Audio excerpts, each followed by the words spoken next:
meron na naman po tayong dumating na package at eto po, balik po tayo sa 4K Blu-ray at Blu-ray. Yon. Pero bago po ang lahat, yan po pinapanood natin, The Flintstones. Yan po. Siguro sa susunod po, upgrade natin to sa Blu-ray o sa 4K Blu-ray. At ito po DVD lang. Yan. Okay. Umpisahan na po natin. Ito po yung pinaka-package para tayong namili sa Amazon, di ba? Hindi na po ako masyadong mo-order sa Amazon dahil po minsan po pag dumating sa akin dito yung 4K Blu-ray o Blu-ray, minsan wala po siyang slipcase. Alam niyo naman po, mahilig po tayo sa slipcase. Hindi tayo mahilig sa mga steelbook, sa kahit ano, pero importante po sa akin naka-slipcase siya. Yan, sige, buksan na po natin.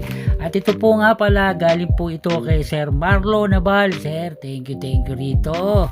Yan, okay. Yan po siya, Coco ng Disney Pixar. Ito po, inaakala ko po na meron na po ako, pero nung tinignan ko po yung koleksyon, wala pa po pala. Kaya ito, kinuha na po natin. Yan po yung harap, spine at likod.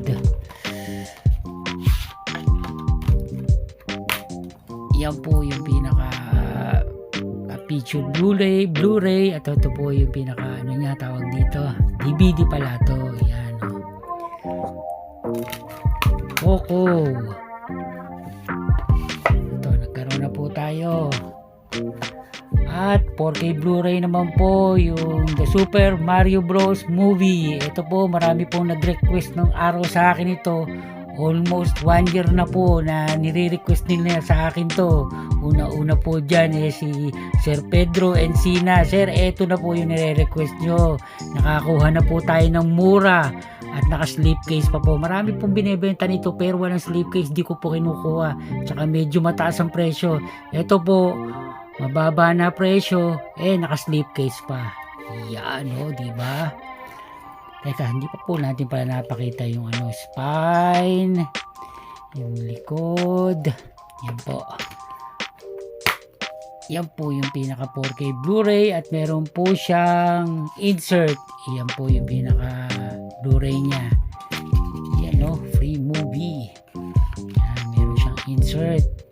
Yan po, at mapapanood na rin po natin itong Mario Bros. Movie na to. Maganda nga daw ang nito, ang picture quality. Yan. The Super Mario Bros. Movie.